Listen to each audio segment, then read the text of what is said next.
Good morning ಎಲ್ರಿಗೂ. ನಿಮಗೆ August 2 civil police exams ಇದೆ. ಸೊ ಈಗಾಗಲೇ ನಿಮ್ಮ ಹಾಲ್ ಟಿಕೆಟ್ ಬಿಟ್ಟಿದ್ದಾರೆ.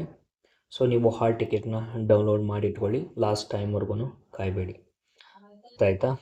ಎಕ್ಸಾಮ್ಸು ನಾನು ಈ ಕ್ಲಾಸಲ್ಲಿ ಒಂದು 10 ಮಿನಿಟ್ಸಲ್ಲಿ OMR ಶೀಟಲ್ಲಿ ಗೊತ್ತಿದ್ದರೂ ಆನ್ಸರ್ ಯಾವ ರೀತಿ ತಪ್ಪು ಮಾಡಬಾರ್ದು, ಅದೇ ರೀತಿ ಎಕ್ಸಾಮ್ಗೆ ಡ್ರೆಸ್ ಕೋಡ್ ಏನಿದೆ ಆ್ಯಸ್ ಪರ್ KA ಗೈಡ್ಲೈನ್ಸು, ಅದಾದ ನಂತರ ಎಕ್ಸಾಮ್ಸ್ಗೆ ಏನು ತೊಗೊಂಡು ಹೋಗಬೇಕು ತೊಗೊಂಡು ಹೋಗಬಾರ್ದು, ಜೊತೆಗೆ ಎಕ್ಸಾಮ್ ಹಿಂದಿನ ದಿವಸ ಯಾವ ರೀತಿ ನಾವು ಮೈಂಡ್ ಸೆಟ್ ಇಟ್ಕೋಬೇಕು, ಇದನ್ನೆಲ್ಲ ಒಂದು 10 ನಿಮಿಷದಲ್ಲಿ ಮಾಡಿಕೊಡ್ತೀನಿ. ಯಾಕಂದರೆ ಈ ಥರ ನಮಗೇನು ಲಾಸ್ಟ್ ಎಕ್ಸಾಮ್ಸಲ್ಲಿ ಫೇಲ್ಯೂರ್ಸ್ ಆಗಿ ನಾವು ಸಕ್ಸಸ್ ಕಂಡ್ವಿ, ಆ ಬೇಸಸ್ ಮೇಲೆ ನಿಮಗೆ ಮಾಡ್ತಾ ಇರೋದು. ಒಂದು 10 ನಿಮಿಷ ನೀವು ಟೈಮ್ ಕೇಳಿ. ಯಾಕೆ ಇಷ್ಟೊಂದು ನಿಧಾನಾಗಿ ನಾನು ಸ್ಟಾರ್ಟ್ ಮಾಡ್ತಿದ್ದೀನಿ ಅಂದರೆ, ಈ ರೇಂಜ್ ನಿಮಗೆ ಮನಸ್ಥಿತಿ ಇರಬೇಕು ಎಕ್ಸಾಮ್ಸಲ್ಲಿ. ಅರ್ಥ ಆಗ್ತಿದೆಯಾ? ಸೊ ನಾನು ನಿಮಗೆ OMR KA ಇದ್ದೇನೆ, ನಾನು OMR ತೊಗೊಂಡಿದ್ದೀನಿ. ಎಕ್ಸಾಮ್ಸಲ್ಲಿ ಬರೆದಿರೋದ KA ಡಿಪಾರ್ಟ್ಮೆಂಟಿಂದನೇ. ಸೊ ಅದನ್ನು ಡಿಸ್ಕಷನ್ ಮಾಡ್ತೀನಿ. ಸ್ವಲ್ಪ ಡ್ರೆಸ್ ಕೋಡ್ ಬಗ್ಗೆ ಹೇಳಿ, ಇಲ್ಲ OMR ಬಗ್ಗೆ ಹೇಳ್ತೀನಿ. ನೋಡಿ, ಎಕ್ಸಾಮ್ಸ್ ಬಂದುಬಿಟ್ಟು ಇದು ಒಂದು ವಿದ್ಯಾರ್ಥಿದು.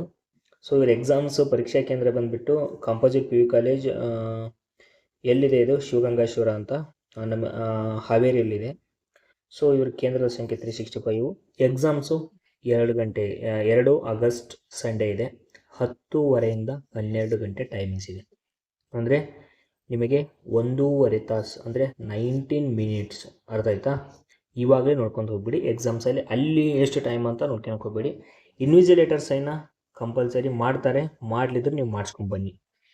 ವೆರಿಫಿಕೇಷನ್ ಟೈಮಲ್ಲಿ ಇದು ಇಂಪಾರ್ಟೆಂಟ್ ಆಗುತ್ತೆ. ನೆಕ್ಸ್ಟು ಎಕ್ಸಾಮ್ಗೆ ಏನು ಹೇಳಿದ್ದಾರೆ, ರೈಲು ಇತ್ಯಾದಿ ವಿಳಂಬವಾಗುತ್ತಿರುವ ಹಿನ್ನೆಲೆಯಲ್ಲಿ 2 ಗಂಟೆ ಮೊದಲು ಪರೀಕ್ಷಾ ಕೇಂದ್ರವನ್ನು ತಲುಪಲು ಏನು ಮಾಡಿ ಅಂದರೆ, ನಿಮಗೆ ಎಲ್ಲರಿಗೂ ನಾನು ದಯವಿಟ್ಟು ಹೇಳ್ತಾ ಇದ್ದೀನಿ, ನೀವು ಬೆಂಗಳೂರು, ಧಾರವಾಡ, ವಿಜಯಪುರ, ಮೈಸೂರು, ಧಾರವಾಡ, ದಾವಣಗೆರೆ ಎಲ್ಲ ಕಡೆ ಇರ್ತೀರಾ. ನನಗೆ ಗೊತ್ತಿರೋಂಗೆ ಆಲ್ಮೋಸ್ಟ್ ಅಲ್ಲೂ ನಿಮ್ಮ ಓನ್ ಡಿಸ್ಟಿಕ್ಕಿಗೆ ಎಕ್ಸಾಮ್ಸ್ ಬಿದ್ದಿದೆ. ಸೊ ಒಂದು ದಿವಸ ಮುಂಚಿತವಾಗಿ ಹೋಗಿ, ಇಲ್ಲ ಸರ್ ನಾನು ಬೆಳಗ್ಗೆ ಹೋಗಿಬಿಡ್ತೀನಿ, 3 ಅವರ್ ಜರ್ನಿ, 4 ಅವರು ದೇವ್ರನಿಗೂ ಆ ಕೆಲಸ ಮಾಡ್ಕೊಳಕ್ಕೆ ಹೋಗಬೇಡಿ. ಒಂದು ದಿವಸ ಮುಂಚಿತವಾಗಿ ಹೋಗಬೇಕು. ಹೇಳ್ತಾ ಇದ್ದೀನಿ, ಒನ್ ಡೇ ನಿಮ್ಮ ಮನೆಯಲ್ಲಿ ಅಥವಾ ಉಳ್ಕೊಂಡು ನೆಕ್ಸ್ಟ್ ಡೇ ಎಕ್ಸಾಮ್ಗೆ ಹೋಗಿ. ಎಕ್ಸಾಮ್ ಹಾಲ್ಗೆ ಈಗ ಎಷ್ಟು ಗಂಟೆಗಿದೆ ಅಲ್ಲಿ ನೋಡಿದರೆ ನೀವು 10:30 ಎಕ್ಸಾಮ್ ಸ್ಟಾರ್ಟ್ ಆಗುತ್ತೆ. ಅಂದರೆ 8 ಗಂಟೆಗೆಲ್ಲ ಇರಿ. ಓದೋದೆಲ್ಲ 8 ಗಂಟೆಗೆ ಸ್ಟಾಪ್ ಮಾಡಿ 8 ಗಂಟೆಗೆ ನೀವು ಎಕ್ಸಾಮ್ ಹಾಲಲ್ಲಿ ಇರಿ. ನಾವೆಲ್ಲ 6-7 ಗಂಟೆಗೆಲ್ಲ ಹೋಗ್ಬಿಡ್ತಿದ್ವಿ. ಬಿಕಾಸ್ ಎಕ್ಸಾಮ್ಸಲ್ಲಿ ಯಾವುದೋ ಒಂದು ಬಸ್ಸು ನಿಮ್ಮ ಹಣೆ ಬರ ಕೆಟ್ಟಾಗಿ ಏನೋ ಒಂದು ಆಗಿಬಿಡುತ್ತೆ. ಯಾವುದೋ ಒಂದು ಬೈಕ್ ತಗೊಂಡು ಹೋಗ್ತಿರ್ತೀರ, ಬೈಕೇ ಪಂಚರ್ ಆಗಿಬಿಟ್ಟಿರುತ್ತೆ. ಆಗಬಾರ್ದು, ಅದಕ್ಕೋಸ್ಕರ ಹೇಳ್ತಾ ಇರೋದು. ಒಂದು 8 ಗಂಟೆ ಅಷ್ಟೊತ್ತಲೇ ನೀವು ಎಕ್ಸಾಮ್ಸಲ್ಲಿ ಹಾಲಲ್ಲಿರಿ. ಏನಪ್ಪ ತೊಗೊಂಡು ಹೋಗಬೇಕು? ಆಧಾರ್, ಡ್ರೈವಿಂಗ್ ಲೈಸೆನ್ಸ್ ಯಾವುದು ತಲೆ ಕೆಡ್ಸೋಕ್ಕೆ ಹೋಗಬೇಡಿ. ಆಧಾರ್ ಕಾರ್ಡ್ ಅಂದ್ರೆ ಇದೆಯಾ ನಿಮ್ಮ ಹತ್ರ? ಎಲ್ಲರ ಹತ್ರ ಆಧಾರ್ ಕಾರ್ಡ್ ಇರುತ್ತೆ. ಆಧಾರ್ ಕಾರ್ಡ್ ತಗೊಂಡೋಗಿ. ಇಲ್ಲಪ್ಪ ಅಂದರೆ ನಿಮ್ಮದು ವೋಟರ್ ID ಇರುತ್ತೆ. ಎಲ್ಲರ ಹತ್ರ ಇರುತ್ತೆ. ಇವನ್ನೇ ಜಾಸ್ತಿ ತಗೊಂಡೋಗಿ. ಡ್ರೈವಿಂಗ್ ಲೈಸೆನ್ಸು ಅದು ಇದು ಬೇಡ. ಅರ್ಥ ಆಗ್ತಿದೆಯಾ? ತಗೊಂಡು ಹೋಗ್ಬೋದು ಅಂತ ಇದೆ. ಆಧಾರ್ ಕಾರ್ಡ್, ಮತದಾರ ಗುರುತಿನ ಪಟ್ಟಿ ಇಂಪಾರ್ಟೆಂಟ್, ಅವನ್ನ ತೊಗೊಂಡೋಗಿ. ಅದೇ ರೀತಿ ಏನಿದೆ,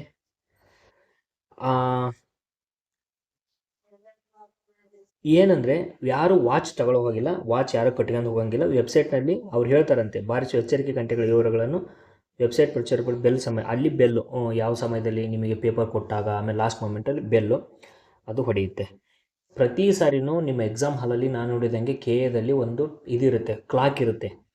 ಅಂದರೆ ಟೈಮ್ ಕ್ಲಾಕ್, ವಾಲ್ ಕ್ಲಾಕ್ ಇರುತ್ತೆ, ಗಡಿಯಾರ ಇರುತ್ತೆ. ಆ ಗಡಿಯಾರನ ನೀವು ಟೈಮ್ ನೋಡ್ಕೊಂಡು ಬರಿತಾ ಇರಿ. ಅರ್ಥ ಆಗ್ತಿದೆಯಾ? ಕೇವಲ 90 ನಿಮಿಷ ಇದೆ, ಅಷ್ಟು ನೆನ್ಪಿಟ್ಕೊಳ್ಳಿ. ಜೊತೆಲಿ ಇನ್ನೊಂದೇನಪ್ಪ ಅಂದರೆ, ಎಕ್ಸಾಮ್ನವ್ರು ಇರ್ತಾರಲ್ಲ, ಅವರು ಸ್ವಲ್ಪ ವಿಧೇಯತೆಯಿಂದ ಅವ್ರ ಜೊತೆ ನಡ್ಕೊಳ್ಳಿ.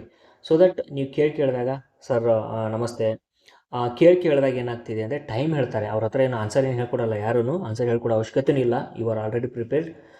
ಟೈಮ್ ಹೇಳ್ತಾರೆ. ಆ ಟೈಮ್ ಅವ್ರ ವಾಚ್ ಕಡೆ ಬಂದಿರ್ತಾರೆ. ಅಕಸ್ಮಾತ್ ನಿಮ್ದು ಏನಾದರೂ ಬೋರ್ಡಲ್ಲಿ ಟೈಮ್ ಇರಲಿಲ್ಲ ಅಂದರೆ ಟೈಮ್ ಹೇಳ್ತಿರ್ತಾರೆ, ಅದಕ್ಕೋಸ್ಕರ.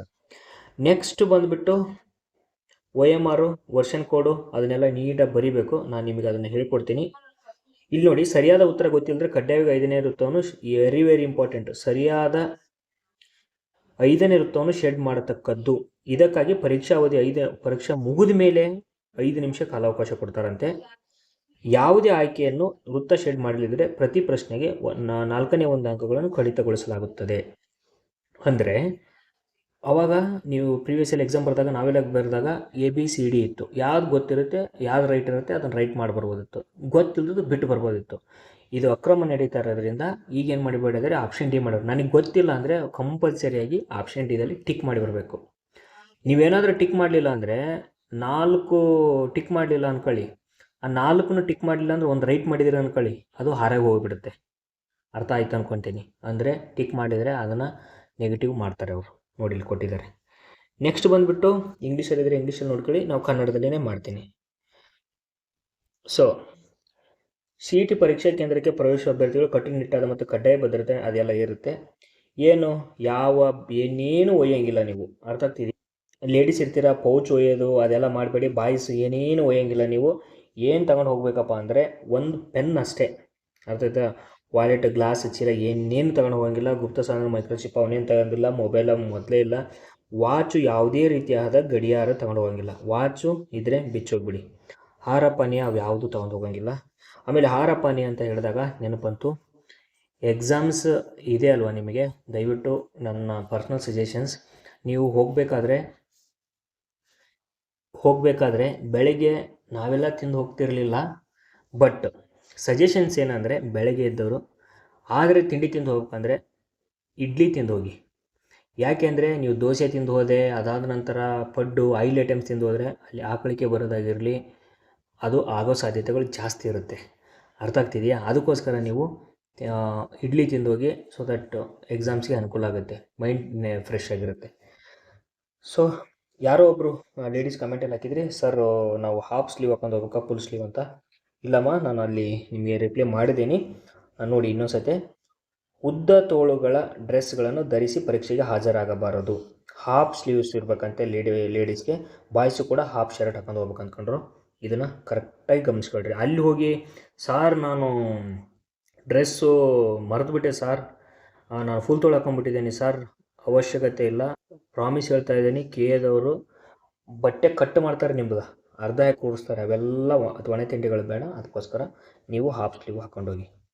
ಆಮೇಲೆ ತಲೆ ಹೊದಕ್ಕೆ ಈ ಥರ ಮಾಸ್ಕ್ ಯಾರು ಹಾಕಲ್ಲ, ನೀವು ಹಾಕಬಾರ್ದು. ಆಭರಣ ಹೆಣ್ಮಕ್ಳು ಯಾರು ಇದ್ದರೆ ನೋಡಮ್ಮ, ಕಿವಿಯನ್ನು ಏನಿದ್ರೆ ಕಿವಿ ಒಲೆಗಳನ್ನು ನೀವು ಬಿಚ್ಚಿ ಬನ್ನಿ. ಯಾವುದೇ ಆಭರಣ ಮತ್ತು ಲೋಹದ ವಸ್ತುಗಳನ್ನು, ಓನ್ಲಿ ಮಾಂಗಲ್ಯ ಚೈನು, ಮೂಗುತಿ ಬಿಟ್ಟರೆ ಬೇರೆ ಏನು ಹಾಕೋಕ್ಕೆ ಅವಕಾಶ ಇಲ್ಲ. ಪಾದರಕ್ಷೆಗಳನ್ನು, ಬೂಟ್ ಗೀಟು ಅವಕಾಶ ಇಲ್ಲ. ಚಪ್ಪಲಿ ಹಾಕ್ಯಂಡು ಹೋಗ್ಕೊಂಡ್ರು, ಏನಂದರೆ ಹವಾಯಿ ಚಪ್ಪಲಿ ಬರ್ತಾವಲ್ಲ, ಟಾಯ್ಲೆಟ್ ಚಪ್ಪಲ್, ಆ ಥರ ಚಪ್ಪಲಿ ಇವರು ಸಜೆಸ್ಟ್ ಮಾಡಿದ್ದಾರೆ. ಸೊ ದಟ್ ಈ ಥರ ಚಪ್ಪಲ್ ಹಾಕೊಂಡು ಹೋಗಿ, ಯಾವುದೇ ಕಾರಣಕ್ಕೂ ನೀವು ಬೂಟ್ ಹಾಕೊಂಡು ಹೋಗಿಲ್ಲ. ನೆಕ್ಸ್ಟ್ ಬಂದುಬಿಟ್ಟು ಇವ್ರು ನೋಡ್ಕೊಳ್ಳಿ, ಶ್ರವಣ ಏನು ವಿಶೇಷಚೇತನ ಅಭ್ಯರ್ಥಿಗಳಿದ್ರೆ ಅದನ್ನು ನೋಡ್ಕೊಳ್ಳಿ. ಸೊ ಇದಾಗಿತ್ತು ಏನು ಡ್ರೆಸ್ ಕೋಡ್ ಬಗ್ಗೆ. ಈಗ OMR ಶೀಟ್ ಬಗ್ಗೆ ನಾನು ಹೋಗ್ತೀನಿ. ಇದು ನೋಡ್ಕೊಂಡ್ರು, ಇದೇನಂದರೆ ಇದು ನಮ್ಮ KAದವರು ಈ ರೀಸೆಂಟಾಗಿ ಒಂದು ಎಕ್ಸಾಮ್ ನಡೆಸಿದ್ರು, ಗ್ರೂಪ್ A ಎಕ್ಸಾಮ್ಸು. ಅದರದ್ದೇ ಒರಿಜಿನಲ್ ಒಬ್ಬ ವಿದ್ಯಾರ್ಥಿದು ಒರಿಜಿನಲ್ OMR ಶೀಟು, ಆಯಿತಾ? ಸೊ ಇದನ್ನು ಯಾಕೆ ನಾನು ನಿಮಗೆ ಹೇಳ್ತಿದ್ದೇನೆ ಅಂದರೆ, ವೆರಿ ಇಂಪಾರ್ಟೆಂಟ್. ನೋಡಿ, ತಿಕ್ಸಿ ನಿಮಗೆ ಏನು OMR ಶೀಟ್ ಸಿಕ್ಕ ತಕ್ಷಣವೇ ದಿನಾಂಕ ಏನಿರುತ್ತೆ, ದಿನಾಂಕ ಹಾಕಬೇಕು. ಉತ್ತರ ಹಳೆಯದೇ ಇರುತ್ತೆ.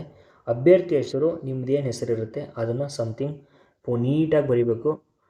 ಹೆಸರು ಮರೆಯೋಕ್ಕೆ ಹೋಗ್ಬೇಡಿ. ವೆರಿ ಇಂಪಾರ್ಟೆಂಟ್ ಅಂದರೆ ಈ ನೋಂದಣಿ ಸಂಖ್ಯೆನ ನೀಟಾಗಿ ಬರೀಬೇಕು. ನೋಂದಣಿ ಸಂಖ್ಯೆ ಬರೆದುಬಿಟ್ಟು ಅದೇ ರೀತಿ ನೀಟಾಗಿ ಶೇಡ್ ಮಾಡಬೇಕು. ಅರ್ಥ ಆಗ್ತಿದೆ ನೋಡಿ, ನೀಟಾಗಿ ಶೇಡ್ ಮಾಡಬೇಕು. ಇಲ್ಲಿ ನಾನು ಅಭ್ಯರ್ಥಿ ಅವ್ರದ್ದು ವೈಯಕ್ತಿಕತನ ಇದಾಗುತ್ತೆ ಅಂತ ಹೇಳಿಬಿಟ್ಟು ವೈಲೇಟ್ ಆಗುತ್ತೆ ಅಂತ ಹೇಳಿ ಇದು ಮಾಡಿದ್ದೀನಿ ಮಾರ್ಕು. ಇಲ್ಲಿ ನೋಡಿ, ಇದು ನೀಟಾಗಿ ಶೇಡ್ ಮಾಡಬೇಕು. ವೆರಿ ಇಂಪಾರ್ಟೆಂಟ್, ಇಲ್ಲಿ ರಾಂಗ್ ಮಾಡೋಕ್ಕೆ ಹೋಗ್ಬಾರ್ದು.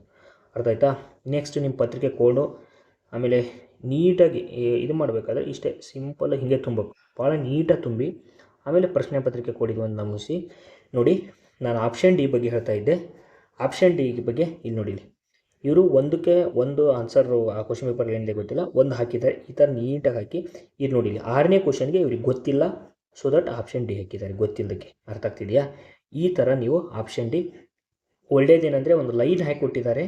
ಸೊ ನಿಮಗೆ ಯೂಸ್ ಆಯಿತು. ಸರ್ ಏನು ಮಾಡಬಾರ್ದು ಸರ್, OMR ಶೀಟ್ ಹೆಂಗೆ ತುಂಬಬೇಕು ಸರ್?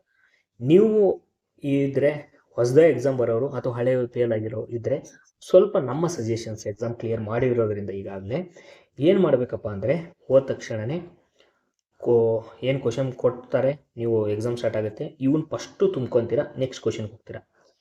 ಕ್ವಶನ್ ಪೇಪರ್ನ ಒಂದು ಸಾರಿ ನೀಟಾಗಿ ಓದಿ. ಅದು ಒಂದು ಎಕ್ಸಾಕ್ಟ್ ಆಗಬೇಡಿ. ಕ್ವಶನ್ ಈಸಿ ಇತ್ತು ಅಂದ್ರೆ ಎಕ್ಸಾಕ್ಟ್ ಆಗೋದು, ಗೊತ್ತಿಲ್ಲ ಅಂದರೆ ಭಯ ಬೀಳೋದು. First 10 question paper 10 questions tough ಇದ್ದಾಗ, ಸೊ ದಟ್ 90 ಕ್ವಶನ್ಸ್ ಅಲ್ಲಿ ಈಸಿ, ಅವು ಟಫ್ ಇರ್ತಾವಂತ ಅದ್ರ ಅರ್ಥ ಅಲ್ಲ.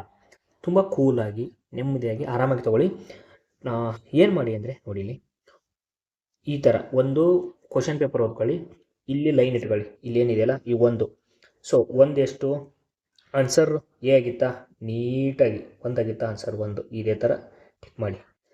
ಪಕ್ಕ ಇತ್ತು ಅಂದರೆ ಫಸ್ಟ್ ರೌಂಡಲ್ಲಿ ನಾವು ಯಾವ ಥರ ಮಾಡ್ತಿದ್ವಿ ಅಂದರೆ, ನಿಮಗೆ ಯೂಸ್ ಆದರೆ ಮಾಡಿ. ಫಸ್ಟ್ ರೌಂಡಲ್ಲಿ ಏನು ಮಾಡ್ತಿದ್ವಿ ಅಂದರೆ ಪಕ್ಕಾ ಕ್ವಶನ್ಸ್ ಗೊತ್ತಿದ್ವಿ, ಮಿನಿಮಮ್ 60-70 ಕ್ವಶನ್ ಪಕ್ಕ ಗೊತ್ತೇ ಇದ್ದಿರ್ತಿದ್ವು. ಸೊ ಅವ್ನು ಪಕ್ಕ ಇರೋವನ್ನ ನಾವು ಹಾಕೊಂಡ್ಬಿಡ್ತಿದ್ದೆ, ಎಲ್ಲಿ ಕನ್ಫ್ಯೂಸ್ ಆಗಬಾರ್ದು ಲಾಸ್ಟ್ ಮೂಮೆಂಟಲ್ಲಿ. ಒಬ್ಬೊಬ್ಬರು ವೈಮರ್ ಶೀಟಲ್ಲಿ ಮಾರ್ಕ್ ಮಾಡ್ಕೊಂತಾರೆ, ಲಾಸ್ಟ್ ಹಾಕ್ತಾರೆ, ಕ್ವಶನ್ ಪೇಪರ್ ಮಾರ್ಕ್ ಮಾಡ್ಕೊಂತಾರೆ. ದೇವ್ರನಿಗೆ ಹಂಗೆ ಮಾಡಬೇಡಿ. ಕ್ವಶನ್ ಪೇಪರ್ ಹೋದ್ರೆ ಪಕ್ಕ ಇತ್ತು ಪಕ್ಕ ಹಾಕೊಂಬಿಡಿ. ಒಂದು ಸತಿ ಕರೆಕ್ಟಾಗಿ ಹೇಳ್ತಾ ಇದ್ದೀನಿ ಕೇಳಿ, ಒಂದು ಸತಿ ಕ್ವಶನ್ ಪೇಪರ್ ಓದಿ ಇಲ್ಲಿ ನೀಟಾಗಿ ಹಾಕೊಳ್ಳಿ. ನೀಟಾಗಿ ಹಾಕ್ಕೊಂಡು ಲಾಸ್ಟ್ಗೆ ಈಗ 2 ಇತ್ತಾ, ಆಮೇಲೆ ಇವಾಗ ಅದು ನೀಟಾಗಿ ಹಾಕಬೇಕು. ಇನ್ನೊಂದು ಏನು ಕನ್ಫ್ಯೂಸ್ ಮಾಡ್ಕೊತೀರಿ ಅಂದರೆ ಆಪ್ಷನ್ 4 ಇರುತ್ತೆ. ಸೊ ಹಳುಬ್ರು ಆಪ್ಷನ್ 4 ಇರುತ್ತೆ, ನೀವೇನು ಮಾಡ್ತೀರಪ್ಪ ಅಂದರೆ ಓದ್ತೀರಾ 4 ಅಂತ ಹೇಳಿಬಿಟ್ಟು, 4 ಅಂದರೆ ಯಾವಾಗಲೂ ಲಾಸ್ಟ್ ಇರ್ತದೆ ಹಳೆಯಲ್ಲಿ. ಸೊ ಈ 5ಕ್ಕೆ ಏನು ಗೊತ್ತಿಲ್ಲ ಅಂತಿರಲ್ಲ ಅಲ್ಲಿ ಹೈಲೈಟ್ ಮಾಡೋ ಸಾಧ್ಯತೆಗಳು ಜಾಸ್ತಿ ಇರುತ್ತೆ. ಅದಕ್ಕೋಸ್ಕರ ಇದು ಗೊತ್ತಿಲ್ಲದ್ರೆ ಮಾತ್ರ ಇಲ್ಲಿ ಹಾಕಬೇಕು, 4 ಇದ್ದಲ್ಲಿ 4 ಹಾಕಬೇಕು. ಅರ್ಥ ಆಗ್ತಿದೆಯಾ? ಒಂದು ಮಿಸ್ಟೇಕ್ಸ್ ಆಯಿತು. ಫಸ್ಟು ಗೊತ್ತಿರೋನ ಚಕ ಹಾಕೊಂತ ಬನ್ನಿ. ಡೌಟ್ ಇರ್ತಾವಲ್ಲ ಅವನ್ನ ಅಲ್ಲೇ ಏನೂ ಆಗೋದಿಲ್ಲ. ಕ್ವಶನ್ ಪೇಪರಲ್ಲಿ ಲೈಟಾಗಿ ಯಾವ್ಯಾವ ಕಾಣಲಿದ್ದ ರೀತಿ ಮಾರ್ಕ್ ಮಾಡಿ. ಎರಡರ ಮೇಲೆ ಡೌಟ್ ಇರುತ್ತಾ ಅವೆರಡನ್ನೂ ಮಾರ್ಕ್ ಮಾಡಿ. ಆ ಥರ ಮಾರ್ಕ್ ಮಾಡ್ಕೊತ ಬನ್ನಿ, ಅವನ್ನ ಹಾಕ್ಕೊತ ಬನ್ನಿ ಜಾಸ್ತಿ. ಸೊ ಕಟ್ಟಪ್ಪು 90 ಮಾಡಬೇಕು 80 ಮಾಡಬೇಕು ಅಂತಲ್ಲ, ಒಂದು ರೇಂಜ್ಗೆ ನೋಡಿಕೊಂಡು ನೀವು ಹಾಕ್ಕೊಂಡು ಬನ್ನಿ. ಆಮೇಲೆ ಲಾಸ್ಟಿಗೆ ಕೊನೆಯ ಬಾರಿ ಹೇಳ್ತಾ ಇದ್ದೀನಿ, ಜಾಸ್ತಿ ಎಕ್ಸ್ಪೆಕ್ಟೇಷನ್ ಇಟ್ಕೊಬೇಡ್ರಿ ಎಕ್ಸಾಮ್ ಹಿಂದಿನ ದಿವಸ. ಎಕ್ಸಾಮ್ ಇವಾಗೆಲ್ಲ ನಮಗೂ ಬರ್ತಾಯಿತ್ತು, ನಮಗೆ ಅವ್ರು ಹಂಗೆ ಮಾಡಿದ್ರು, ನಾ ಈ ಸತಿ ಎಕ್ಸಾಮ್ ಕ್ಲಿಯರ್ಲೇ ಮಾಡಲೇಬೇಕು, ಅವ್ರು ಹಿಂಗೆ ಮಾಡಿದ್ರು, ಇವ್ರನ್ನ ತಲೆಯಲ್ಲಿ ಇಟ್ಕೋಬೇಕು, ನಮ್ಮ ತಂದೆ ತಾಯಿ ಕಷ್ಟ ಎಷ್ಟಿದೆ, ನಮ್ಮ ಕಷ್ಟ ಎಷ್ಟಿದೆ, ಈ ಸಾರಿ ಎಕ್ಸಾಮ್ ಓದಿದರೆ ನಮ್ಮದು ಹೊಗೆ ಹರಿದ್ಬಿಡುತ್ತೆ. ಆಮೇಲೆ ಅವ್ರು ನನಗೆ ಬೈದಿದ್ರು, ಇವ್ನು ಹಂಗೆ ಬೈದಿದ್ದ, ಅವ್ನು ಪೊಲೀಸವ್ನು ಹಂಗೆ ಬೈದಿದ್ದ, ಇನ್ನೊಬ್ಬನು ಹಿಂಗೆ ಬೈದಿದ್ದ, ಈ ಸತಿ ನಾನು ಯಾಕೆ ತೋರಿಸ್ಬೇಕು, ಹಾಗೆ ಹೀಗೆ ಸಾವಿರಾರು ಯೋಚನೆಗಳು ಬರ್ತವೆ. ನಾನು ಬರಿತಾ ಇದ್ದೆ ನೋಡಿ, ಸಾವಿರಾರು ಯೋಚನೆಗಳು ಬರ್ತವೆ. ಇವನ್ನ ಎಲ್ಲ ತೆಗೆದುಹಾಕಿ. ಅರ್ಥ ಆಗ್ತಿದೆಯಾ? ಭಗವಂತ ಏನು ಬರೆದಿರ್ತಾನೆ ಅದೇ ಆಗುತ್ತೆ. ಇನ್ ದ ಸೆನ್ಸ್ ನಾನು ಏನು ಹೇಳ್ತಾ ಇದ್ದೀನಿ ಅಂದರೆ, you will going to select, no doubt in that.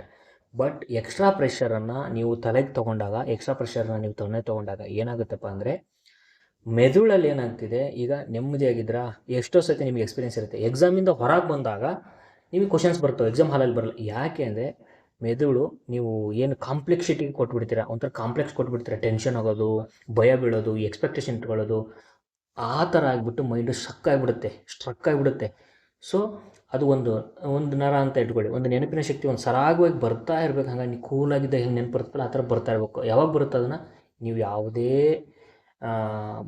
ಇದನ್ನ ಇಟ್ಕೊಳ್ಳಿದ್ದಂಗೆ, ಎಕ್ಸ್ಪೆಕ್ಟೇಷನ್ ಇಟ್ಕೊಳ್ಳಿದ್ದಂಗೆ, ಈ ಥರದ್ದೊಂದು ಯಾವುದು ಇದು ಹೇಳಿದೆಯಲ್ಲ ಅದನ್ನೆಲ್ಲ ತಲೆಗಿಟ್ಕೊಳ್ಳೋದು, ಗುಂಗಿಟ್ಕೊಳ್ಳೋದಂಗೆ ಪೀಸಾಗಿ ನೆಮ್ಮದಿಯಾಗಿದ್ದರೆ ಅಂದರೆ ಎಕ್ಸಾಮ್ಸಲ್ಲಿ ನೆನಪು ಬರುತ್ತೆ. ಯಾಕೆ ಹೇಳ್ತಿದ್ದೀನಿ ಅಂದರೆ, ತುಂಬ ಹಾರ್ಡ್ ವರ್ಕ್ ಮಾಡಿರ್ತೀರ, ಸಿಕ್ಕಾಪಟ್ಟೆ ಹಾರ್ಡ್ ವರ್ಕ್ ಮಾಡಿರ್ತೀರ, ಎಕ್ಸಾಮ್ ಹಾಲಲ್ಲಿ ಅದು ಯೂಸ್ ಆಗಲಿಲ್ಲ ಅಂದರೆ ಏನಪ್ಪ ಯೂಸು, 6-7 ತಿಂಗಳು ಓದಿದ್ದು ವೇಸ್ಟ್ ಆಯಿತಾ, ಮುಗಿತಾ ಜೀವನ?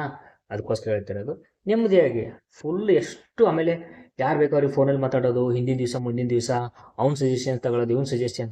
ಅದಕ್ಕೆ ಮುಂದೆ ಇಷ್ಟು ವಿಡಿಯೋ ಮಾಡಿರೋದು ಭಾಳ 4-5 ದಿವಸ ಮುಂಚಿತವಾಗಿ ಇದಕ್ಕೆ ಮಾಡಿದ್ದೇನೆ. ಅರ್ಥ ಆಗ್ತಿದೆಯಾ? ಅದಕ್ಕೆ ನೆಮ್ಮದಿಯಾಗಿ ಕೂಲಾಗಿ ಮನೆ ದೇವ್ರ ನೆನೆಸ್ಕೊಳ್ಳಿ, ಆರಾಮಾಗಿ ಬರೀರಿ ಎಕ್ಸಾಮ್ಸ್ನ. ಅರ್ಥ ಆಗ್ತಿದೆಯಾ? ಚೆನ್ನಾಗಿ ಓದಿದ್ದೀರಾ, ದೇವ್ರ ಮೇಲೆ ಬಾಲ ಹಾಕ್ಕೊಂಡು ಆರಾಮಾಗಿ, ದೇವ್ರಿಗಿಂತ ದೊಡ್ಡವನು ತಂದೆ ತಾಯಿಗಳಿಂದ ದೊಡ್ಡವನು ಯಾರಿಲ್ಲ, ಅವ್ರು ನೆನೆಸ್ಕೊಳ್ಳಿ ಆರಾಮಾಗಿ ಕೂಲಾಗಿ. ಎಷ್ಟು ಕೂಲ್ ಅಂದರೆ ಹಾಗೆ ಯಾವುದು ಸ್ಟ್ರಕ್ ಆಗಬಾರ್ದು. ಗೊತ್ತಿರೋ ಕ್ವಶನ್ಸ್ ಪ್ರಾಮಿಸ್ ಯಾವುದು ಸ್ಟ್ರಕ್ ಆಗಬಾರ್ದು ಅಂದರೆ ನೀವು ಟೆನ್ಷನ್ ತೊಗೋಬೇಡಿ, ಎಕ್ಸ್ಪೆಕ್ಟೇಷನ್ ಇಟ್ಕೋಬೇಡಿ. ನೀವು ಎಕ್ಸಾಮ್ ಕ್ಲಿಯರ್ ಮಾಡ್ತೀರಪ್ಪ, ಒಬ್ಬರು ನಾನು ಹೇಳ್ತೀನಿ ಕಾಣೋಣ ಎಕ್ಸಾಮ್ ಪಕ್ಕ ಕ್ಲಿಯರ್ ಮಾಡುತ್ತೆ ಅಂತ ನಾವು ಈ ಥರ ಹೇಳಿರ್ತೇವೆ. ಅದನ್ನು ಇವರು ನಮ್ಮ ಸರ್ ಹೇಳ್ಯಾರ, ನಮ್ಮ ಅಣ್ಣ ಹೇಳ್ಯಾನ ಜೊತೆ ಎಕ್ಸಾಮ್ ಕ್ಲಿಯರ್ ಮಾಡ್ತೀನಿ, ನಮ್ಮ ದೊಡ್ಡಪ್ಪನ ಮಗ ಹೇಳ್ಯಾನ, ಚಿಕ್ಕಪ್ಪನ ಮಗ ಹೇಳ್ಯಾನ, ಅವ್ರು ಹೇಳ್ಯಾರ. ಬೇಡಪ್ಪ, ಯಾವುದು ಬೇಡ. ಬಿಕಾಸ್ ನಾವು ಯಾವ ಎಕ್ಸಾಮ್ಸ್ ಈ ಥರ ಆಗಿರೋದು ತುಂಬ ನಮ್ಮ ಸ್ಟೂಡೆಂಟ್ಸ್ ಆಗಿರೋದ್ರಿಂದ ಹೇಳ್ತಾ ಇರೋದು. ನೆಮ್ಮದಿಯಾಗಿ ಕೂಲಾಗಿ, ಇದಾಗಬೇಕಾಗಿತ್ತಾ, ನೆಮ್ಮದಿಯಾಗಿ AB ಈ ಥರ ಮಾಡಿ. Time very important. ಎಕ್ಸಾಮ್ಸಲ್ಲಿ ಪದೇ ಅರ್ಧ ಗಂಟೆಗೆ ಒಂದ್ಸತಿ ಟೈಮ್ ಕೇಳ್ತಾ ಇರಿ.